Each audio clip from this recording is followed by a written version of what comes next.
అలాగే బ్రాహ్మణులకు స్వయం పాకం ఎలా ఇవ్వాలో తెలుపబోతున్నాను. స్వయం పాకం ఇచ్చేప్పుడు బ్రాహ్మణులకు ఎప్పుడైనా సరే మోదుగాకులో ఇవ్వాలి. బియ్యంని కేజింబావుకు తక్కువ కాకుండా ఇవ్వాలి. ఇంకా మన శక్తి కొలది ఇంకా ఎక్కువ కూడా ఇవ్వచ్చు. ఈ వీడియోలో మేము చేసే విధంగా చూపిస్తున్నాను. అలాగే బ్రాహ్మణులకి వండుకోవడానికి వీలుగా ఉండేట్లుగా ఇవ్వాలి. మనం ఏ ఐటెం ఇచ్చినా సరే వారు ఒక రోజు లేదా ఒక పూట అయినా వండుకునేటట్లుగా ఉండాలి. మనకి భాద్రపద మాసంలో శుక్లపక్ష పౌర్ణమి నుండి మహాలయ అమావాస్యకి మధ్య రోజుల్ని పితృపక్షం అంటారు.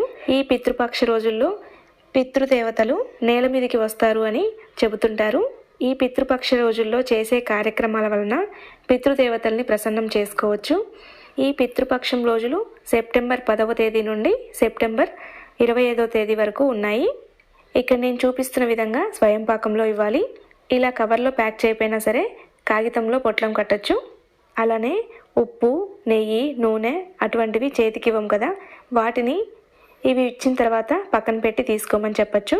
కానీ తప్పకుండా ఇవ్వాలి. అలాగే మనం ఇచ్చే ఆయిల్ కదా అనేసి ఏది పడితే అది ఇవ్వకూడదు. మనం ఇంట్లో ఏదైతే వాడుకుంటామో అదే క్వాలిటీలో ఇవ్వాలి.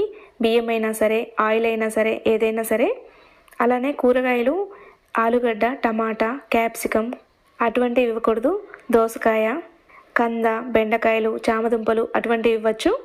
అలానే తోటకూర తప్పనిసరిగా ఇవ్వాలి. ఇవి కూడా వడబడిపోయినవి అలాంటివి ఇవ్వకూడదు, ఫ్రెష్గా ఉండేవి ఇవ్వాలి. మేమైతే మహాలయ అమావాస్య రోజు ఇలా ఇస్తాము. కొంతమంది పితృపక్షంలో కూడా ఎప్పుడైనా ఇవ్వచ్చు అని చెప్తారు. మేమైతే మహాలయ అమావాస్య రోజు బ్రాహ్మణుడిని ఇంటికి పిలిచి కాళ్ళు కడిగి ఇలా స్వయం పాకం ఇస్తాము. అలానే వారికి ఇచ్చేటప్పుడు పాలు, పెరుగు, పండ్లు, కూరగాయలు అటువంటివి కొంచెం తడిగా ఉంటాయి.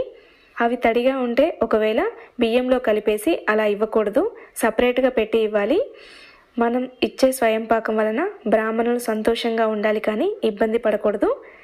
అందుకే మనమే సపరేట్ చేసి నీట్గా ఇవ్వాలి. ఈ పండ్లు కూడా మన శక్తి కొలది ఇవ్వచ్చు. అలానే మహాలయ అమావాస్య రోజు తమ పూర్వీకులకు శ్రాద్ధం పెడితే చాలా మంచిది. ఒకవేళ పెట్టలేని పక్షంలో వారికి నచ్చిన వంటలన్నీ చేసి పెట్టి వారికి చూపించి ఆ ప్లేట్ని తీసుకెళ్ళి పక్షులకు పెట్టాలి. లేదా ఆవుకు పెట్టచ్చు, లేదా నీళ్ళలో కలపచ్చు. అలానే ఆ రోజు స్వయం పాకంతో పాటు దక్షిణ ఇవ్వాలి. ఇచ్చేటప్పుడు తమలపాకుల్లో 2 ఒక్కలు దక్షిణ మన శక్తి కొలది 101, 501, 516 అలా ఇవ్వచ్చు.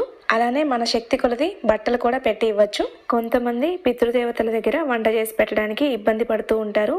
కానీ ఆ ఒక్కరోజు వారిని తృప్తిపరిచి మనం ప్రసన్నం చేసుకోగలిగితే మన అన్ని కోరికలు నెరవేర్చడానికి సహాయపడతారు. మా నాన్నమ్మ ఒక విషయం చెప్పేవారు. మనం ఏదైనా కోరికని పితృదేవతల దగ్గర కోరుకోవడం వలన వారు మన కోరికలు నెరవేర్చమని ఆ దేవుల దగ్గర ప్రాధేయపడతారంట. నా మనవళ్ళు, నా పిల్లలు ఇలా అడుగుతున్నారు అనేసి వారి కోరికలు నెరవేర్చమని దేవుళ్ళకి చెప్తారంట.